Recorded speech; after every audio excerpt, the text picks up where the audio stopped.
Voilà, nous poursuivons notre journée festive, notre fête patronale de l'Épiphanie, qui est sous le haut patronage, la présidence de Monseigneur Moulin-Beaufort, qui nous fait le plaisir d'être là et qui va nous donner une conférence pour un renouvellement missionnaire. Voilà, une conférence qui est retransmise en même temps par Facebook Live. Et donc je salue toutes celles et ceux qui nous suivent via les sites internet et qui s'unissent à nous bien par la prière, mais aussi par les réseaux sociaux. Il y a également Monseigneur Francesco Folo, représentant permanent du Saint-Siège auprès de l'UNESCO, qui est ici avec nous et que nous allons, après la conférence, recevoir en tant que membre honoraire de la Société des missions étrangères de Paris. Mais sans plus tarder, je remercie Monseigneur Moulin-Beaufort pour la conférence qu'il va nous donner et je lui cède la parole. Merci. Merci, donc je renouvelle mes remerciements pour cette invitation reçue à participer avec vous à cette journée de fête patronale. Je salue tous ceux qui se joignent à nous par le moyen des réseaux sociaux ou d'autres moyens, et je vous salue donc tous. Donc je voudrais vous proposer une réflexion qui essaie d'être commandée par le titre qui m'a été donné pour un renouveau ou un renouvellement de la mission. Donc ça suppose que il y a eu un élan de la mission et puis qu'il y a quelque chose qui s'est un peu fatigué ou grippé ou endormi ou compliqué et qu'il faut un renouveau. Donc je voudrais un renouvellement. Je voudrais parler à la fois en mélangeant un petit peu, j'espère avec un petit peu d'ordre, des considérations un peu générales, même si je crains que mes considérations générales soient quand même très marqué par le contexte français. C'est difficile de parler pour le monde entier, même s'il y a des éléments que je dirais qui valent pour le monde entier, mais évidemment je vois les choses plutôt à partir quand même de la France.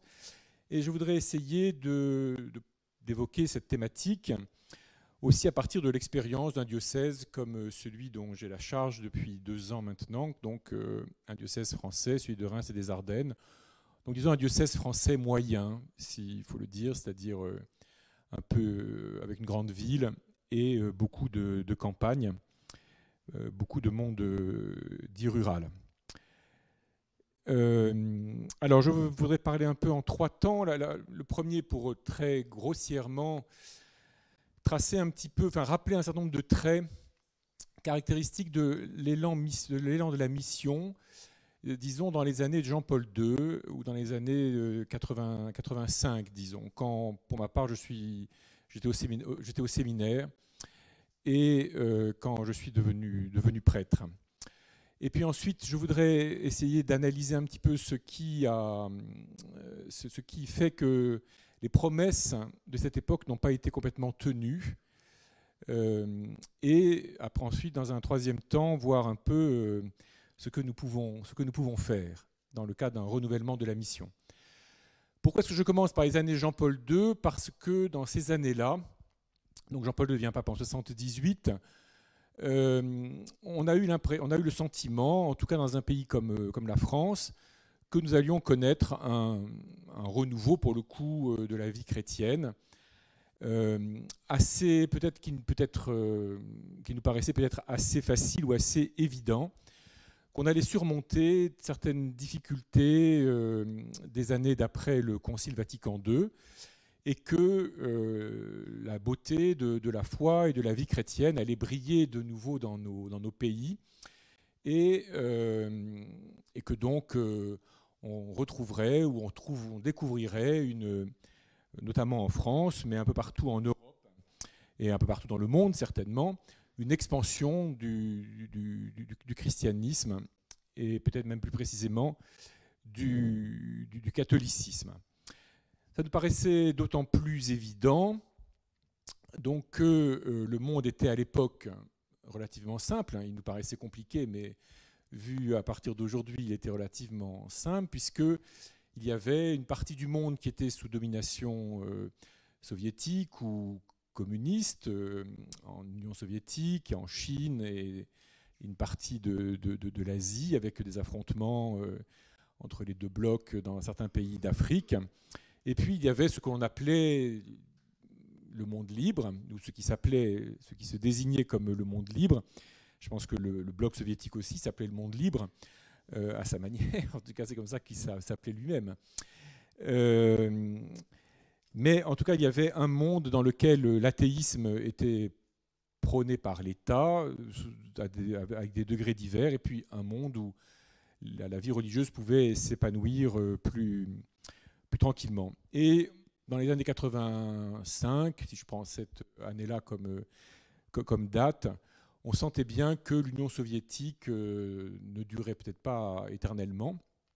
On commençait, même si on ne pouvait pas prévoir sa chute, on commençait à prévoir, à sentir que les choses que les choses ne dureraient pas éternellement. Qu'est-ce qui s'était passé après le concile? Il me semble qu'on peut dire la chose suivante, en tout cas là aussi si je me place en France.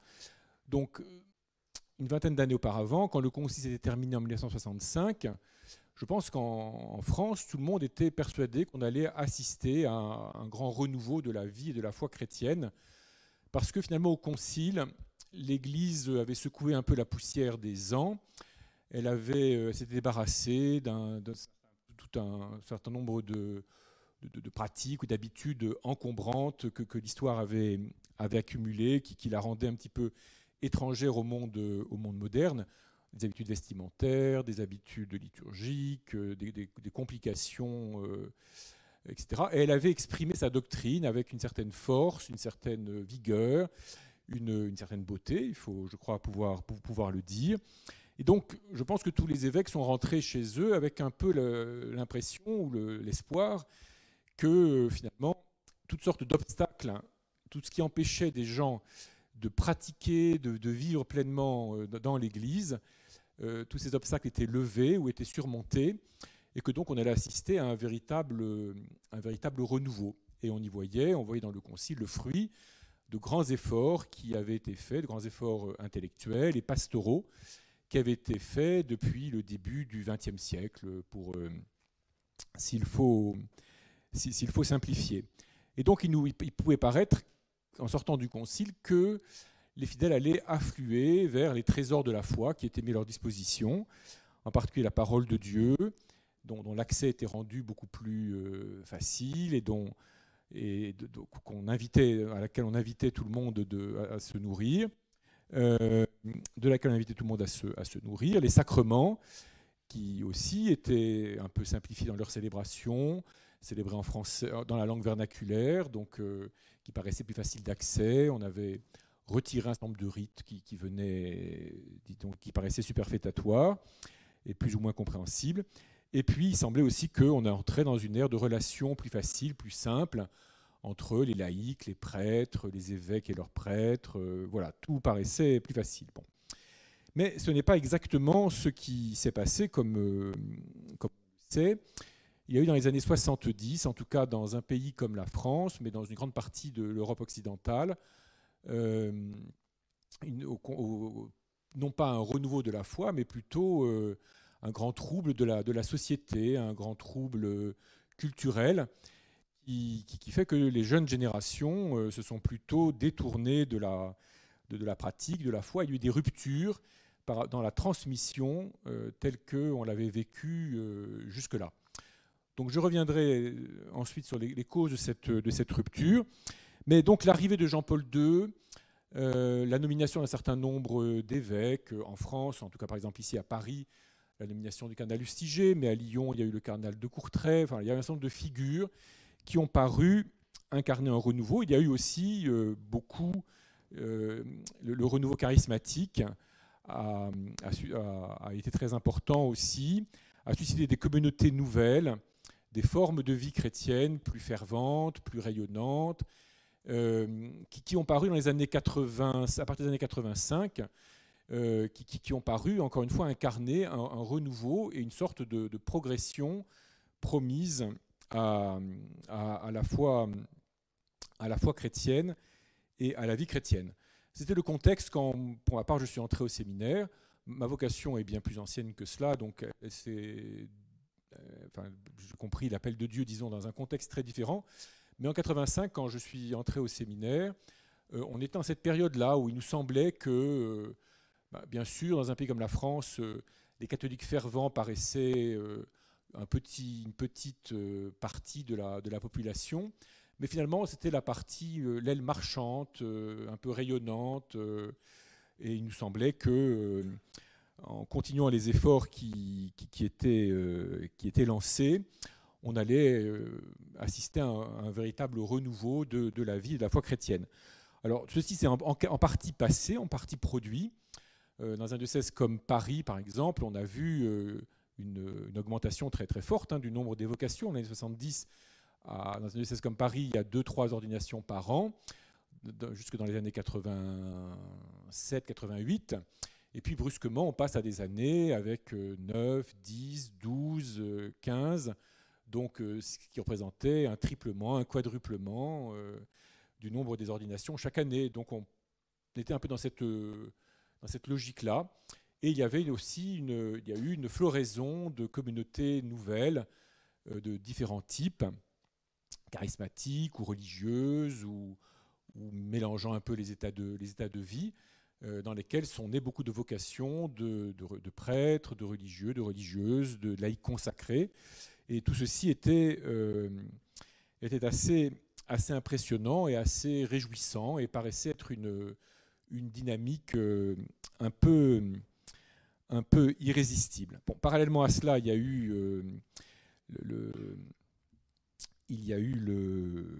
la chute de l'Union soviétique et toutes sortes d'espoirs qui ont pu naître. Mais pourtant, toutes ces promesses-là n'ont pas été entièrement tenues.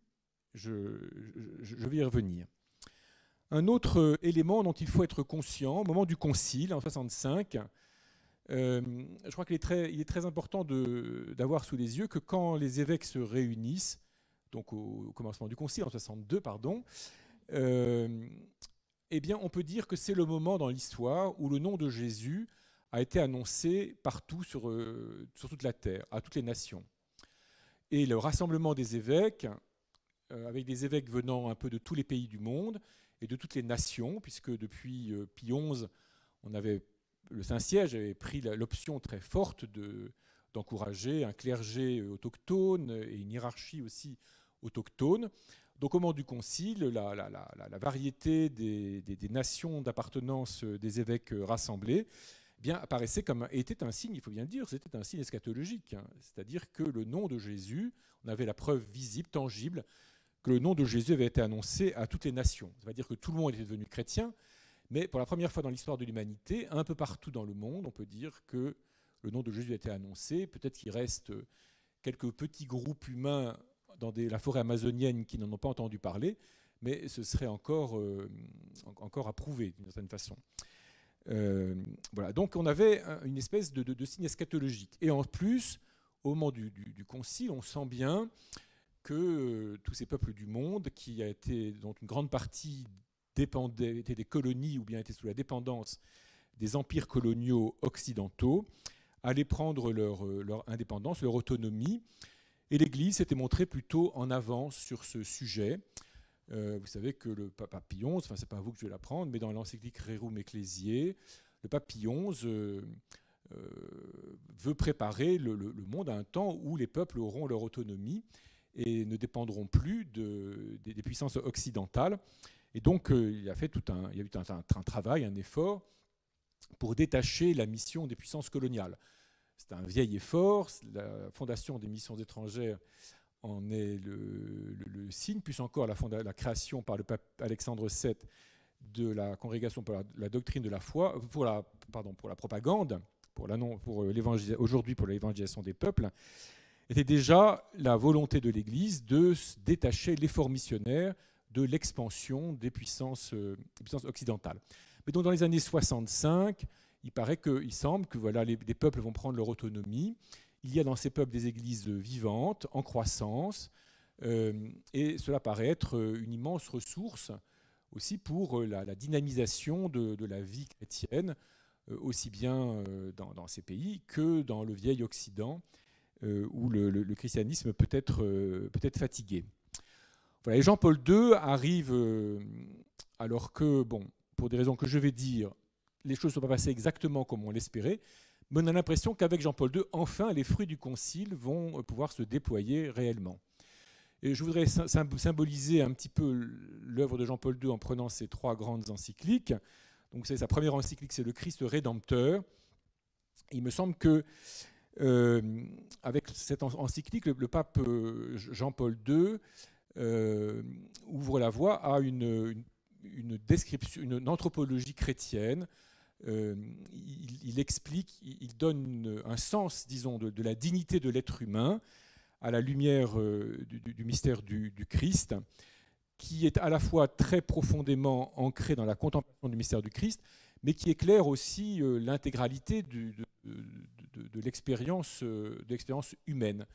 Ce qu'il développera par exemple aussi dans ses catéchèses sur le corps humain, sur le mariage, sur la sexualité, etc. Donc on a avec Jean-Paul II un discours très convaincant, très éclairant, qui éclaire fortement ce qu'est la condition humaine, ce qu'est la vie humaine, et qui l'éclaire à la lumière du Christ, tout en étant extrêmement ouvert, attentif à toutes les formes d'expression de la condition humaine, et en particulier au dialogue interreligieux. Cette existence de beaucoup de religions ne fait pas peur au pape Jean-Paul II, il n'y voit pas une sorte de contradiction au christianisme, mais plutôt une promesse pour une annonce du Christ renouvelé. Dans l'encyclique Dives in Misericordia, oui, donc Dieu riche en miséricorde, il me semble que Jean-Paul II développe une thématique qu'il porte depuis longtemps, depuis son expérience polonaise, dans sa jeunesse, c'est-à-dire l'idée que la miséricorde de Dieu met une limite au mal, et que ce n'est pas l'empire du mal qui domine dans le monde, c'est la force du bien par ce qu'il appelle donc la miséricorde de Dieu. Alors à travers ça s'exprime la conviction que le bloc soviétique et le communisme athée ne sont pas les derniers mots de l'histoire humaine et qu'ils céderont la place, mais aussi l'espérance que le monde occidental, tellement matérialiste, tellement habité par la concupiscence de la possession des biens, de l'argent, de la sexualité aussi, n'a pas non plus le dernier mot de l'histoire humaine, et que donc il est possible à l'être humain de vivre dans la beauté dans la beauté de sa condition de créature, voulue, portée par un Dieu qui est avant tout miséricorde, et qui permet à l'homme, malgré ses fragilités, malgré ses pauvretés, malgré son péché, de rejoindre l'intention du Créateur. Et puis, l'encyclique sur l'Esprit Saint, Dominum et Deificantem, elle donne, il me semble, de l'élan à la mission. On peut y rajouter l'encyclique Redemptoris Missio.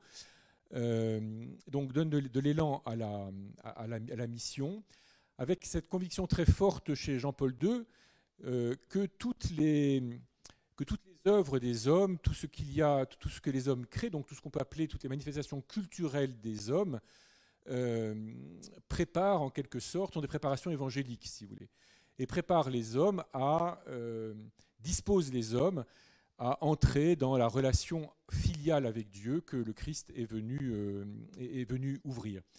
Et donc, le pape Jean-Paul II, de même qu'il n'a pas peur de la diversité des religions, qu'il voit plutôt une promesse, disons, pour le Christ, voit aussi dans la diversité des nations, dans la diversité des cultures, et de nouveau dans la diversité des religions, dans la liberté qui est donnée aux hommes de vivre selon la liberté qui est donnée aux hommes de vivre selon ce qu'ils choisissent comme ce qu'ils estiment être le bien. Le pape Jean-Paul II n'a pas peur de cela, il y voit plutôt, encore une fois, une promesse pour le règne du Christ. Et ça fait que le pape Jean-Paul II regarde avec un regard positif toutes les évolutions politiques et toutes les forces d'émancipation qui habitent les hommes.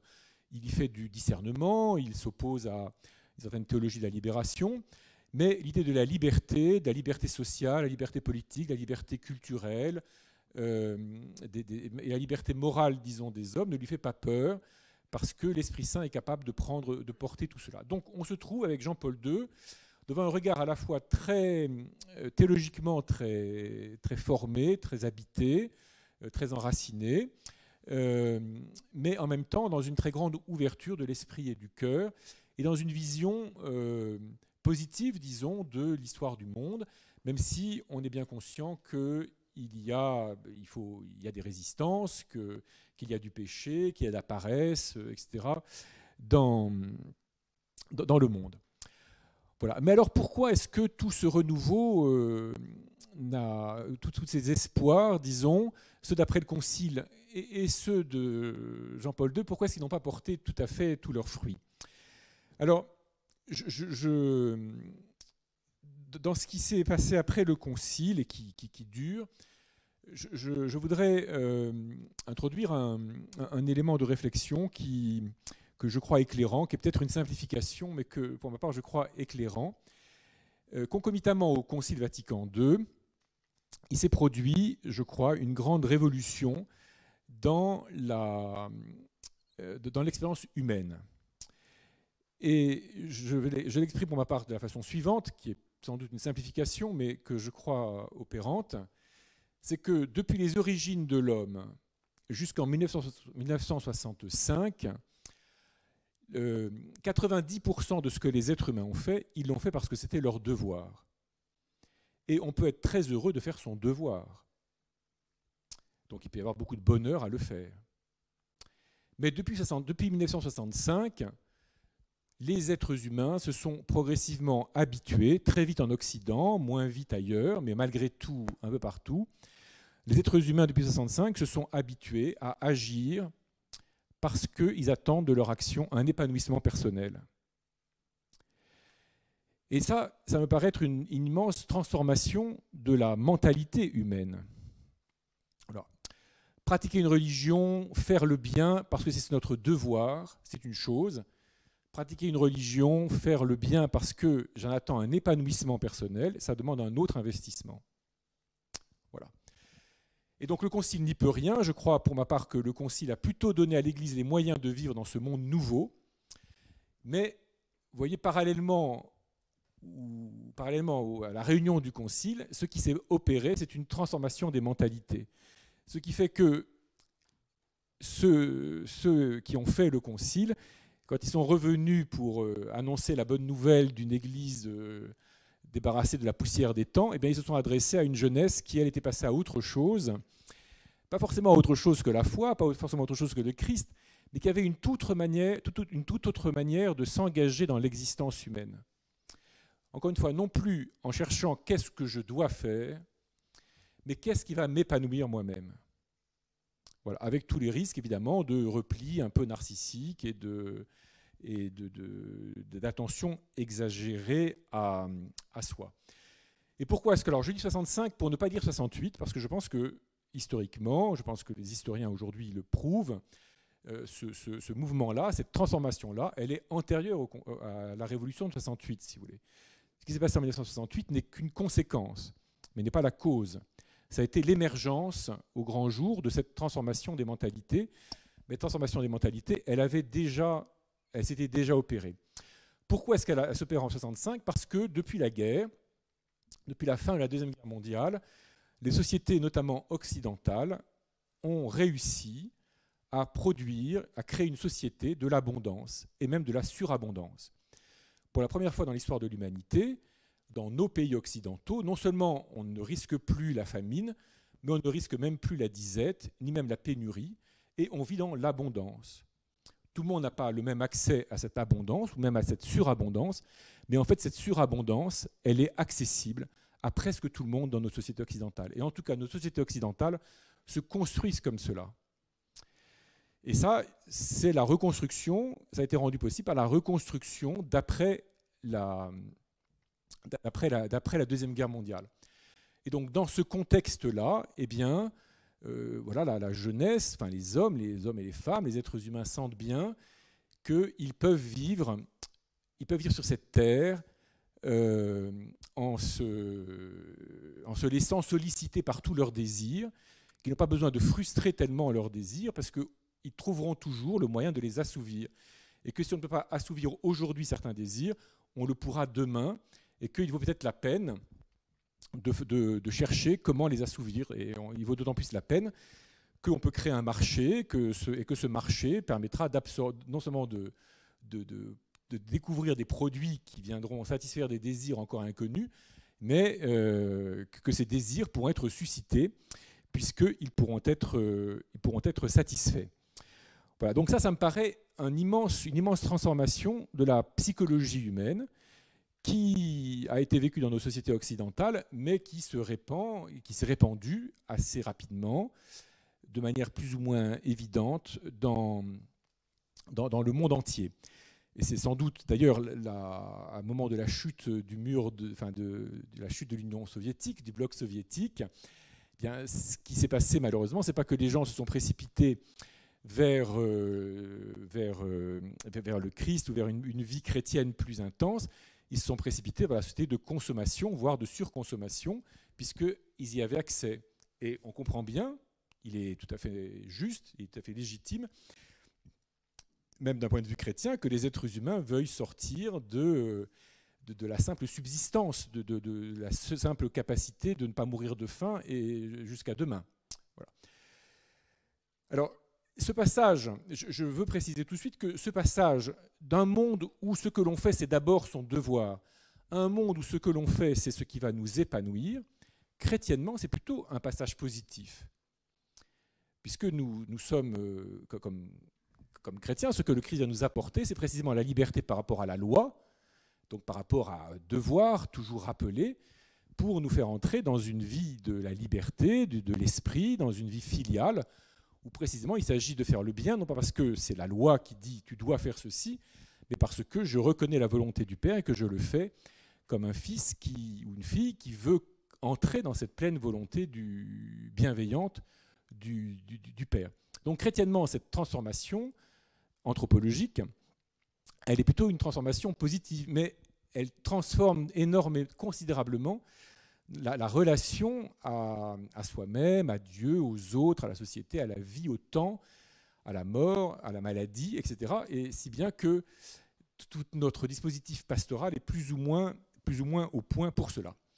Une deuxième transformation considérable qui s'est vécue dans ces années, alors peut-être pas 65, qui s'est vécue plus tard, mais qui s'est vécue justement dans toute la période jusqu'à aujourd'hui, et dont nous voyons les conséquences aujourd'hui, c'est que la décolonisation a abouti à ce qui n'était sans doute pas prévu, mais à une accentuation du phénomène migratoire, qui aboutit, là pour le coup je viens jusqu'à aujourd'hui, qui aboutit à ce que aujourd'hui nous vivons la chose suivante, qui est inédite dans l'histoire de l'humanité, c'est que dans une même entité politique vivent à égalité de droits sociaux et politiques des hommes et des femmes qui ont des conceptions de la vie extrêmement différentes, des conceptions culturelles ou des conceptions religieuses très différentes. Si vous voulez, là aussi, en gros, dans l'histoire de l'humanité, jusqu'à il y a assez peu de temps, dans un pays donné, dans une entité nationale donnée, il y avait une majorité dominante, qui partageait la même conception du monde, du rapport à la vie, à la mort, aux ancêtres, à la jeunesse, etc., etc. Qui avait la même conception de ce que c'est que vivre, grandir, fonder une famille, naître, etc.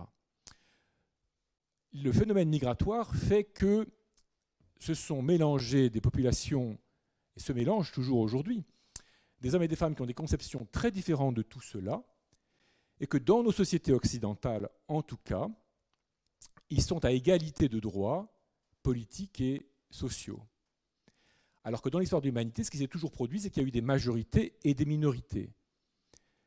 Et les majorités tolèrent les minorités, parfois gentiment, parfois violemment, peu importe, ça n'importe pas pour ceux qui les vivent, mais en tout cas, ça ne change pas grand-chose au fait que il y a toujours des dominés et des dominants. Tandis que nos sociétés occidentales, en particulier, nos sociétés démocratiques, et alors la démocratie prétend se répandre un peu partout dans le monde, donc nos sociétés démocratiques prétendent faire vivre à égalité de droits des gens qui ont des conceptions très différentes. Et c'est très difficile. Et c'est un défi dans l'histoire de l'humanité que jamais nos ancêtres n'ont pas vécu. Voilà. Donc ça fait peur, ça fait qu'il y a des ratés, ça fait qu'il peut y avoir de la méfiance, il peut y avoir parfois de la violence, etc. On voit ça, je pourrais illustrer ça de beaucoup d'exemples, y compris, on voit bien ce qui se passe en Inde aujourd'hui, ou ce qui se passe, mais on voit bien ce qui se passe chez nous en France avec la question récurrente des musulmans, avec la question récurrente des populations migrantes, etc. Et enfin, un troisième élément qui est venu bouleverser ce beau paysage de la mission, et qui continue quand même de le faire, c'est l'expansion continue du progrès technologique, et le fait que le progrès technologique vienne envahir tous les domaines de l'existence, et y compris donc les origines même de la vie, et le fait même de l'engendrement ou de la procréation, comme nous le voyons aujourd'hui, en tout cas dans les pays qui ont les moyens de se poser ce genre de questions. On voit bien que le progrès technologique amène à remettre en cause ce qui paraissait le plus évident, c'est-à-dire la différence entre l'homme et la femme. Et ça, culturellement aujourd'hui, c'est un immense défi aussi qui se pose à nous. Parce que on peut toujours trouver des tas de raisons, des tas de manières d'exprimer la différence entre l'homme et la femme, mais en fait, la référence de base, eh bien, c'est que la femme, le corps de la femme, spontanément, peut porter la vie humaine. Alors que l'homme est nécessaire pour engendrer cette vie, mais il ne la porte pas dans son corps. Voilà.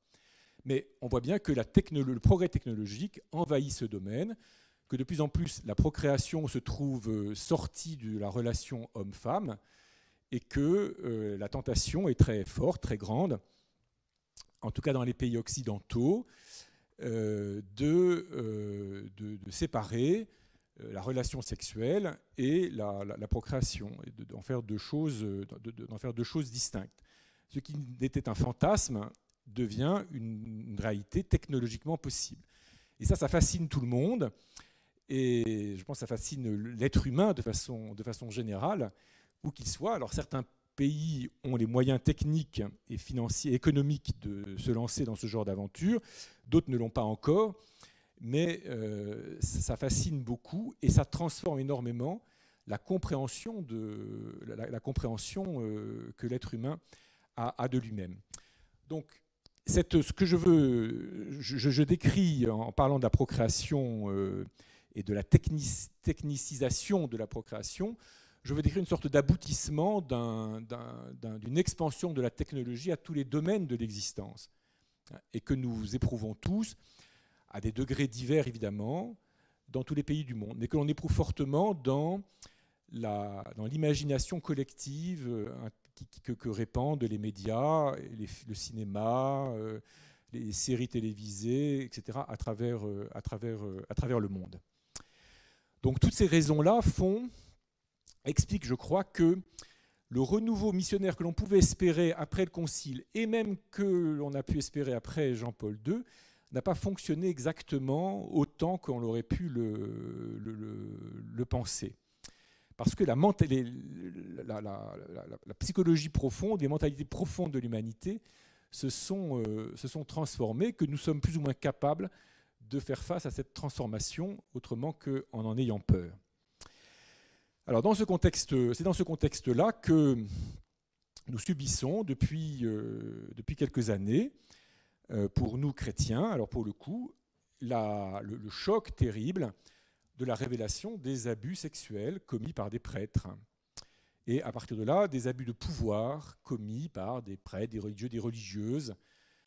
C'est-à-dire que là même où on s'attendait à ce qu'il y ait de la sainteté, de la beauté, de la bonté, on découvre qu'il y a eu des œuvres de mort. Voilà.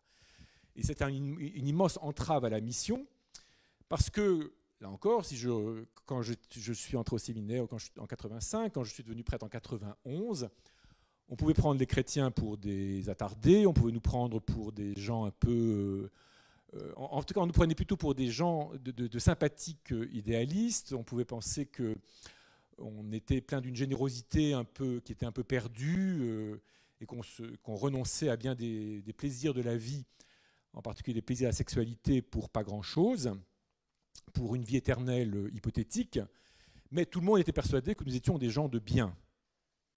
Tandis que brusquement, ce qui nous apparaît au visage et ce qui vient tous nous marquer, c'est le soupçon que nous puissions être des gens porteurs de mort. Et que notre évangile, nos belles paroles sur l'amour, la fraternité, la vérité, la lumière, etc., cachent en fait des œuvres de ténèbres. Voilà. Donc ça, c'est le drame dans lequel nous vivons depuis je ne sais pas quand, mais mettons depuis l'an 2000 pour simplifier, et qui s'est accentué parce que ces toutes dernières années, parce qu'on a découvert que ceux et celles qui avaient paru incarner un renouveau de la vie chrétienne, un renouveau de la mission, qui avaient fondé des communautés, des congrégations, voilà, eh bien, étaient eux-mêmes des agents de mort, ou avaient pu l'être pour certains d'entre eux et pour une grande partie d'entre eux, avec des révélations successives qui font qu'on n'ose plus croire trop que quelqu'un qui a eu un succès pastoral ou un succès apostolique dans les années 70, 80, 90, on n'ose plus croire aujourd'hui qu'il ait pu être purement un fils de lumière, et qu'on craint toujours que demain on découvre qu'il était en fait un enfant des ténèbres.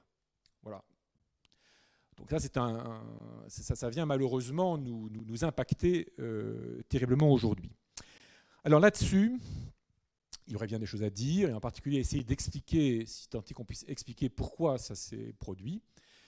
Mais pour ma part, je voudrais, parce qu'il ne faut pas que je parle tout le temps et ni trop longtemps, je voudrais aller un peu plus vite. Je voudrais dire face à ça une chose, simplement. C'est ma conviction à moi personnelle, enfin qui n'est pas que personnelle, j'espère, c'est que cette révélation des abus sexuels, des abus de pouvoir, est un don de la miséricorde de Dieu. Bien sûr, ceux qui ont mis tout ça à jour ne sont pas tous des amis de l'Église, ni forcément d'ailleurs des amis de la vérité. Mais ce qui est clair, il me semble, c'est que Dieu permet que soit mis à jour le mal que pouvaient transporter des hommes et des femmes dans l'Église. Et Dieu permet de mettre à jour la faiblesse de l'Église face à ce mal commis en son sein. Et je pense que c'est un don de la miséricorde de Dieu pour nous purifier, pour purifier son Église et lui permettre de mieux remplir sa mission. Donc nous vivons un moment pénible, un moment douloureux, un moment humiliant, un moment qui rend compliqué la mission, parce que nous ne pouvons pas arriver simplement en nous présentant comme des enfants de lumière, et nous ne sommes pas reçus uniquement comme des porteurs de lumière. C'est fini, d'une certaine façon. Il y a quelque chose là qui ne reviendra pas complètement. Mais je crois que nous pouvons et nous devons, comme chrétiens, accepter que ce soit là un don de la miséricorde de Dieu qui nous libère de toutes sortes de naïveté, qui nous libère de toutes sortes d'aveuglement. Mais j'aime assez croire que c'est beaucoup de naïveté sur ce qu'est le pouvoir, ce qu'est la sexualité, sur ce qu'est la relation finalement entre adultes et enfants, entre hommes et femmes. Et il est intéressant de voir que maintenant, aujourd'hui, là, depuis 4, 5, 6 ans, ce qui a été dévoilé dans l'Église, qui continue à se dévoiler dans l'Église, est dévoilé dans l'ensemble des secteurs de la société. Ce n'est pas une manière de nous excuser, au contraire, mais c'est précisément que nous découvrons, ce n'est pas une manière de nous excuser parce que nous découvrons que nous n'avons pas été meilleurs que les autres milieux, nous n'avons pas été meilleurs que nous ne pouvons pas prétendre que nous sommes plus lucides, plus ajustés, plus facilement porteurs de vie que d'autres milieux. Donc ça ne nous excuse pas. Mais ce qui a été révélé, ce qui a été dévoilé dans l'Église permet que ce soit dévoilé dans l'ensemble des secteurs de l'humanité. Avec un risque considérable, c'est que l'humanité finisse par douter d'elle-même. Il me semble qu'un des risques aujourd'hui pour l'humanité tout entière, c'est de douter que l'on puisse avoir des relations hommes-femmes qui soient des relations saines. C'est douter que l'on puisse avoir des relations parents-enfants qui soient des relations saines. C'est douter qu'on puisse avoir des relations d'éducation qui soient des relations saines. Et donc le risque, c'est de vivre dans un monde de la méfiance et de la surveillance mutuelle constante et du soupçon constant. Donc tout un immense enjeu dans lequel nous, Église, nous avons, je crois, un rôle précurseur. Je ne veux pas dire prophétique trop vite, parce qu'on le dira dans 100 ans si on a été prophétique. Mais un rôle précurseur peut-être, c'est d'essayer de croire toujours, malgré tout, qu'il est possible, justement à cause de la miséricorde de Dieu, dont je parlais tout à l'heure avec Jean-Paul II, qu'il est possible, par la miséricorde de Dieu, de vivre de belles relations hommes-femmes, de vivre de belles et fécondes et vivifiantes relations parents-enfants et enfants-parents, de vivre de belles et fécondes relations éducateurs et éduqués, ou bien détenteurs d'autorité et puis sujets de cette autorité. Voilà. De même que la crise écologique que tout le monde constate, qu'on pourrait décrire, nous amène, nous, je crois, chrétiens, à pouvoir repenser notre foi dans le Dieu créateur et redire la bonté de cette création et la bonté de l'homme dans cette création. Parce que le risque pour l'humanité aujourd'hui dans la crise écologique, c'est de douter de sa bonté à elle, l'humanité. Voilà. Donc ce que je veux simplement, ce que j'ai voulu dans cette partie-là de mon exposé, c'est d'écrire un certain nombre de transformations de la psychologie humaine qui, il me semble, interroge notre mission et notre manière d'annoncer l'Évangile, pour le faire apparaître, pour l'annoncer pour ce qu'il est, c'est-à-dire une bonne nouvelle pour l'humanité, une nouvelle de salut, une nouvelle bienfaisante, une nouvelle, la promesse d'une vie meilleure, d'une vie plus belle, plus ample, encore plus humaine. Voilà. Et j'essaie de le dire dans le monde dans le moment présent où nous nous trouvons, donc avec ce moment d'humiliation dans lequel nous nous trouvons, qui ne doit pas être pour nous un obstacle à la mission, mais qui doit au contraire, qu'il nous faut recevoir comme un don de Dieu en vue d'une meilleure mission. Voilà. Alors maintenant, qu'est-ce que nous pouvons faire dans le contexte dans lequel nous sommes? Alors je vais pour le coup là être très concret, essayer d'être très concret, et je change un peu de niveau. Pour le moment, je me suis tenu dans des considérations très générales, et maintenant je voudrais brièvement prendre le diocèse dont j'ai la charge. Voilà. Donc le diocèse de Reims et des Ardennes, dans lequel j'ai été nommé il y a 2 ans. Donc c'est un département et demi, pour des raisons historiques, peu importe. Le département des Ardennes et une partie de la Marne en France. Ça fait 600 000 habitants, donc, dont 300 000 habitants, disons, dans la ville de Reims et 300 000 dans la campagne autour de Reims et dans les Ardennes. Voilà, avec en ville, dans la ville de Reims, une petite croissance de la population et dans le reste, une petite baisse de la population.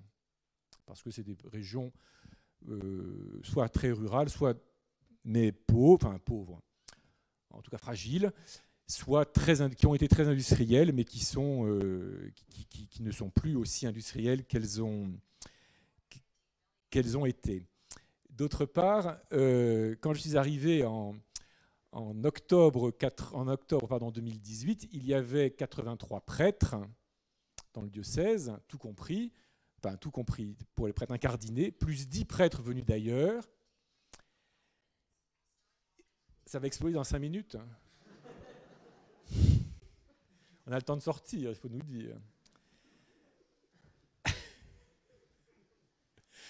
Et donc, il y avait 83 prêtres plus 10, et aujourd'hui, parce que certains sont morts de tous ces prêtres, il n'en reste plus, à l'heure où je parle, plus que 74, je crois, plus 10. Donc tout ça pour s'occuper d'un territoire qui est quand même assez vaste. Donc pour moi, très vite, s'est posé la question de savoir comment on pouvait organiser le diocèse. Voilà. Et nous avons un séminariste, enfin, actuellement nous avons 2 séminaristes. Voilà. Un qui sera peut-être ordonné diacre en juin si tout va bien, et un autre qui commence tout juste. Voilà. Après, il y a des jeunes, mais qui ne sont pas encore là. Donc vous voyez, dans une situation de grande fragilité, de grande pauvreté.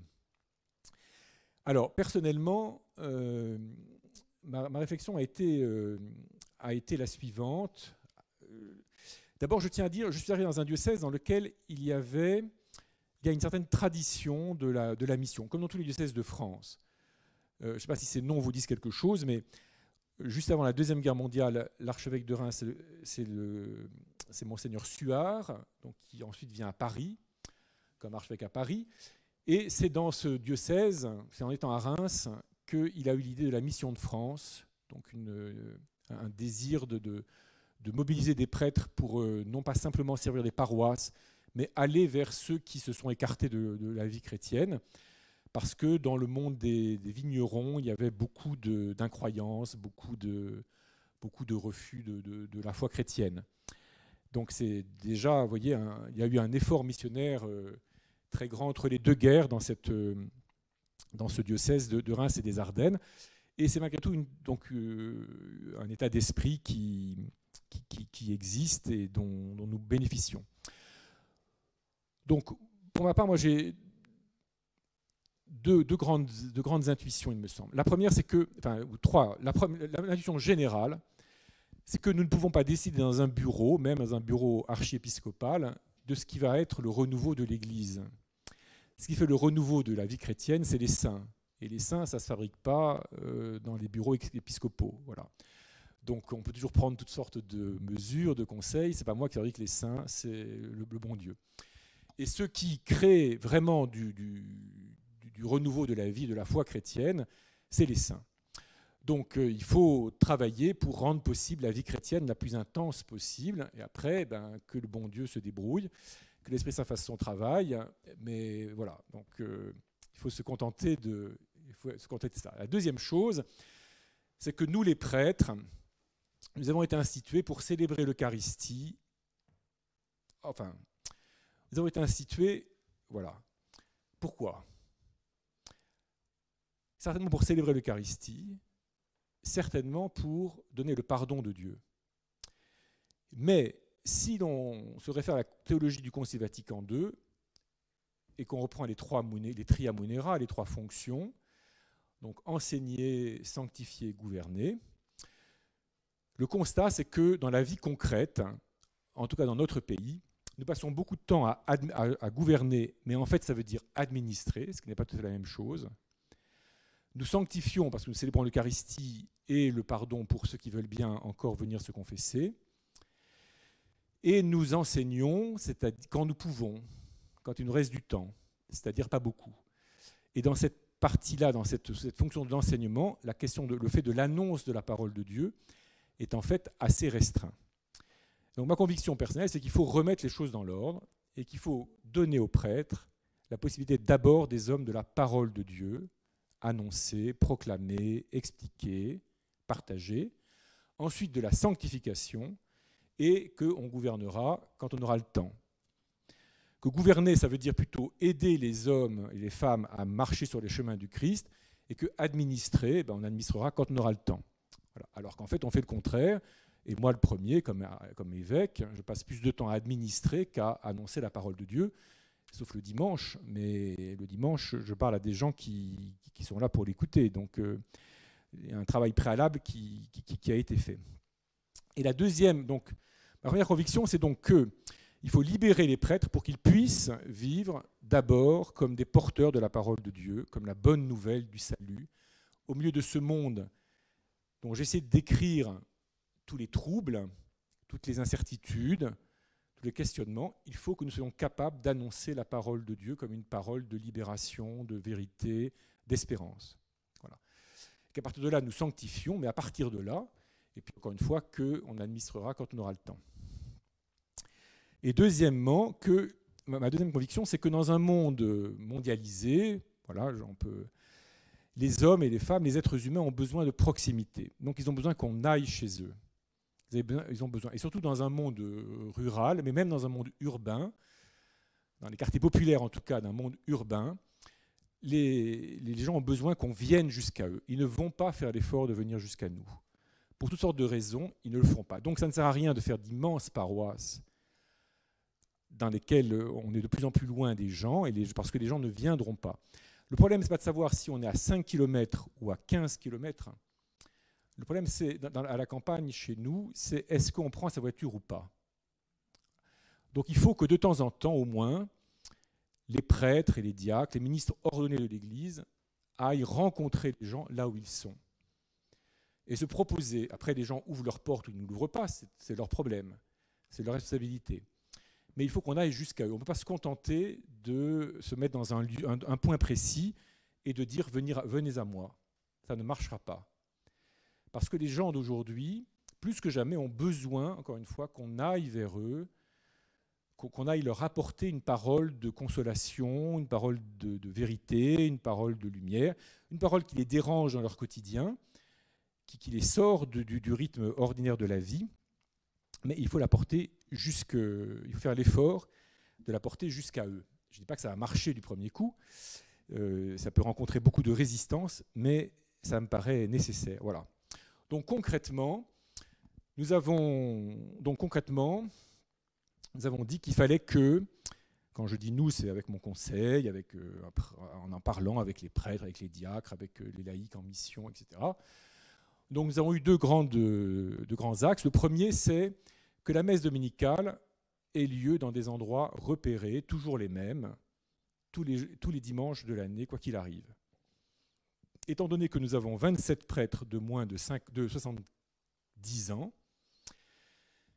et que pour garantir que la messe est célébrée tous les dimanches dans un endroit, il faut qu'à cet endroit, il y ait 2 prêtres, parce qu'il peut se faire qu'un prêtre soit malade, il peut se faire qu'un prêtre emmène un groupe faire une retraite, aille célébrer la messe pour des scouts, il ne faut pas empêcher tout ça. Donc si on veut que vraiment la messe soit célébrée tous les dimanches que Dieu fait dans un lieu précis, avec 27 prêtres de moins de 70 ans, eh bien, on est capable de se servir 11 lieux dans l'ensemble du diocèse.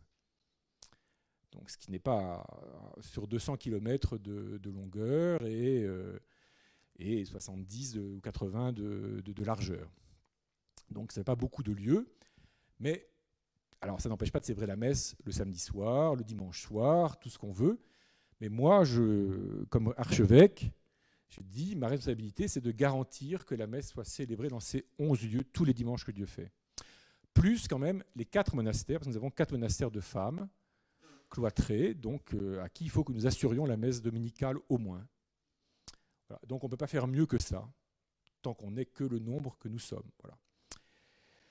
Et la deuxième chose, c'est de dire bien, les prêtres vont être envoyés en mission dans un espace assez vaste, mais ils ne seront plus curés, et ils iront en itinérance, c'est-à-dire que dans un mois, eh bien, ils seront 10 jours dans un endroit, et puis ensuite, ils rentrent chez eux s'ils veulent se reposer, et puis après, 10 jours dans un autre endroit, et puis on tourne comme ça, en essayant, en un an et demi, de faire le tour de l'ensemble des villages, de l'ensemble des quartiers, ça dépend de la taille de l'espace. Voilà.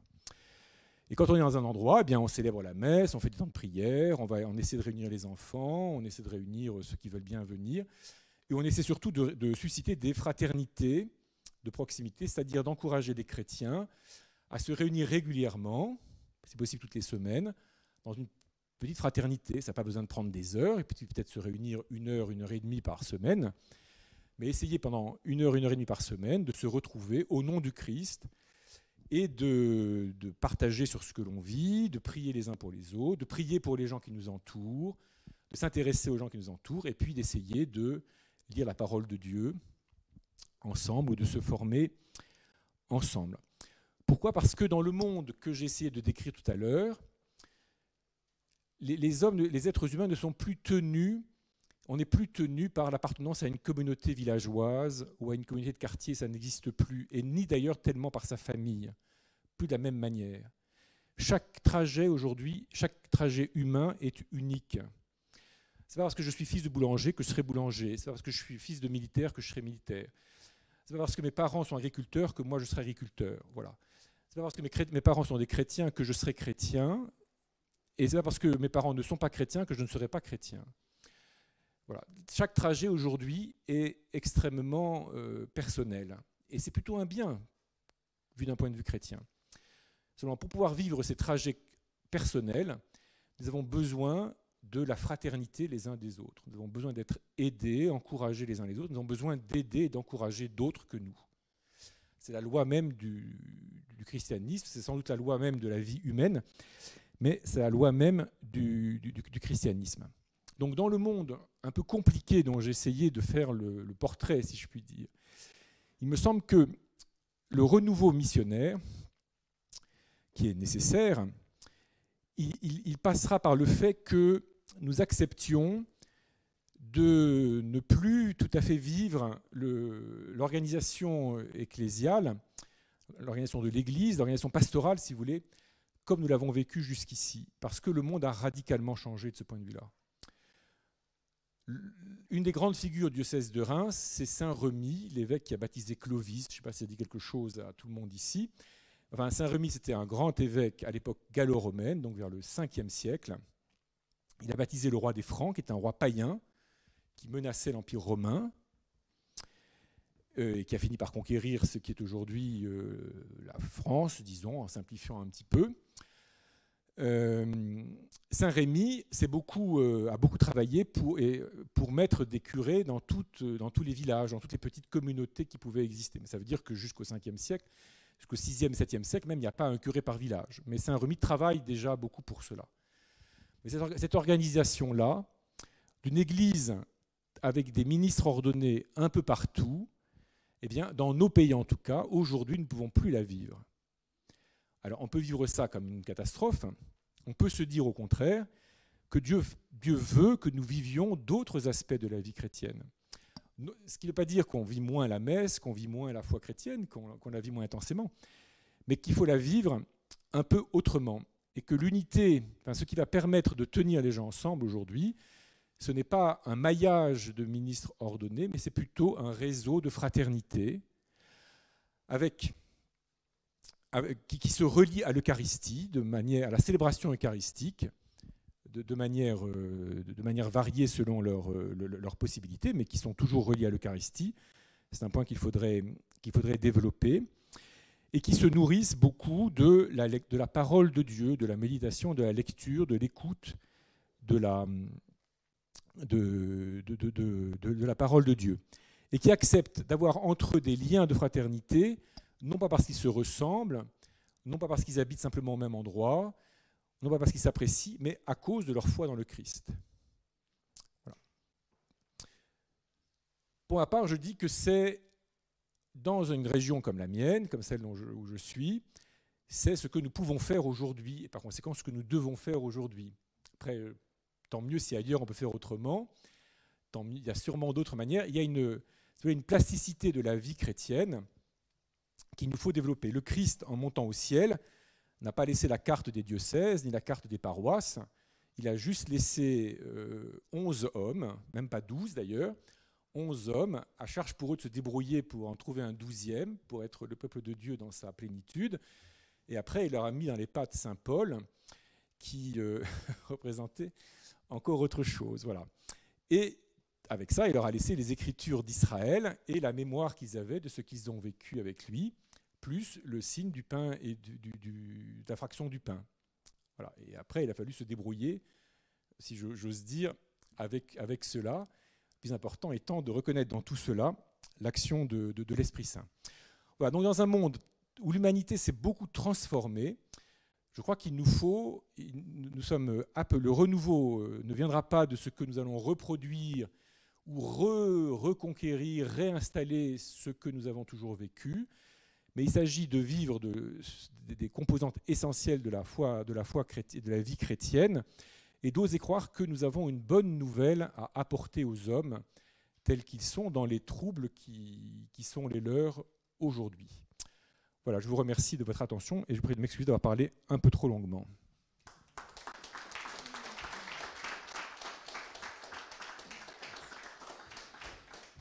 Merci Monseigneur. Nous voilà donc invités à avoir un regard renouvelé sur ce que nous vivons, nos ministères.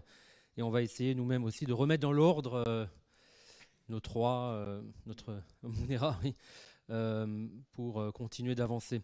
Il y a quand même un double avantage à la conférence. Premièrement, c'est que un bon nombre d'entre nous allons dans des diocèses durant les vacances, les week-ends, pour rendre des services dans différents diocèses. Donc, ça vous donne également des clés de compréhension de ce que vit l'Église de France. Là, vous pouvez vous rendre, je m'adresse à vous, mais également à ceux qui sont dans la deuxième salle, d'une part. Et d'autre part, certains diocèses d'Asie commencent également à connaître des questions similaires, avec une diminution du nombre de prêtres, avec, etc. Donc, des questions que nous connaissons en Europe commencent à surgir en Asie. Donc, nous vous donnons également cela pour votre réflexion. Puis, la conférence a été enregistrée, donc elle sera disponible pour la réécouter.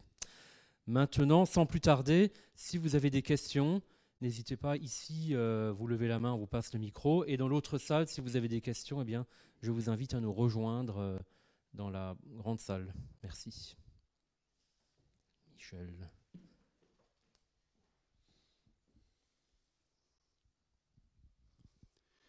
Évidemment, 2 années, c'est une courte expérience. Mais quel est votre ressenti par rapport sur comment ça se passe sur le terrain concrètement? Est-ce que vous pouvez nous donner quelques éléments? Oui. Il fonctionne là? Oui. Ouais. Mais en fait, donc nous avons mis en place tout ça l'année dernière au mois de janvier, il y a pile un an. On a commencé à installer ce système, enfin cette nouvelle. Et en gros, là-dessus, on a été confinés. Ce qui fait que. Ce qui fait qu'on peut se demander, est-ce que c'est un signe de Dieu, comme quoi c'est une mauvaise voie et qu'il faut faire autre chose, ou bien simplement que du temps nous est donné pour poser notre système. Alors, on a quand même fait des choses. D'ailleurs, l'un d'entre vous, Damien François, je ne sais pas s'il est par là, a participé à une mission qui a eu lieu dans une partie du diocèse, dans les Ardennes. Voilà, alors il pourra témoigner que ce n'est pas encore la panacée. Hein. Il ne faut pas croire qu'on a augmenté brusquement le nombre des catéchumènes dans un endroit, mais au moins que c'est possible. Pour ma part, moi j'ai participé déjà à au moins deux missions comme ça dans 2 coins du diocèse, et l'une dans le monde rural et l'autre dans un quartier populaire de Reims. Alors la première chose qui revient, c'est que d'abord les missionnaires, enfin ceux qui participent à ce genre de mission sont toujours très heureux. Parce qu'en fait, on est heureux d'aller parler, enfin je sais pas comment dire, de parler du Christ et de rencontrer les gens, vous voyez, au nom du Christ. C'est-à-dire pas pour leur vendre un produit, même pas d'ailleurs pour leur vendre le Christ, mais je dirais pour rencontrer les gens sous l'aspect de l'éternité, en tant qu'ils sont faits pour l'éternité. Finalement, c'est ça que nous avons à apporter. Il ne s'agit pas d'aller avec un carnet à souche et d'essayer de remplir le maximum d'adhésion. Ce qui a peut-être été un peu le cas des efforts missionnaires entre les 2 guerres, parce qu'on pouvait encore fonctionner comme cela. Mais aujourd'hui, je pense que nous sommes il faut y aller avec une très grande gratuité, mais aller aborder les gens en les regardant et, je ne sais pas dire, comme des êtres qui sont faits pour vivre avec nous pour l'éternité. Voilà.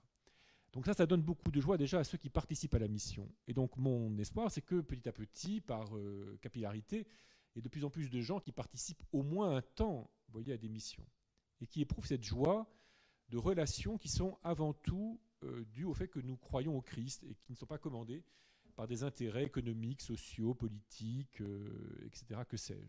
Voilà, ça c'est un premier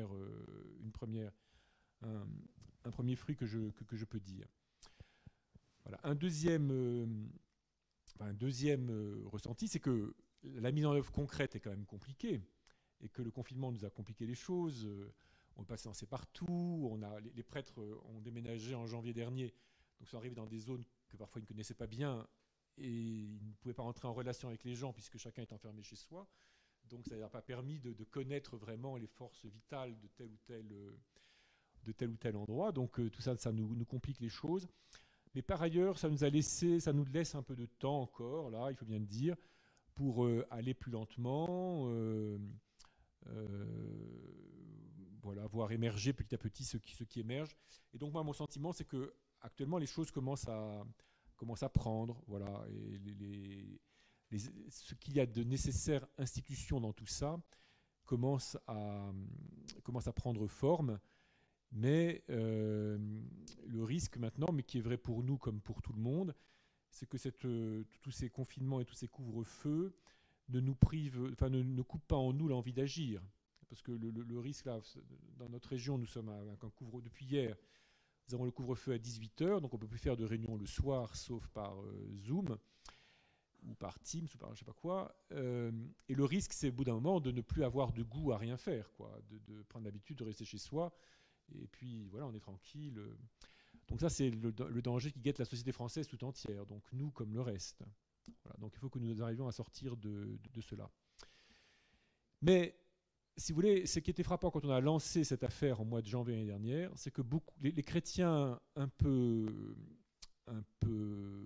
fervents, un peu concernés, ont eu le sentiment que, d'une certaine façon, on allait peut-être pouvoir vivre, pouvoir avancer.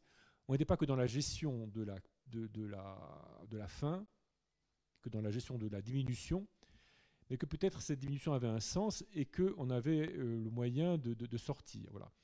Un prêtre a résumé cela dans une formule que je vous lis. Il disait on avait l'impression d'aller dans le mur, et là on se dit que peut-être on va passer à travers le mur.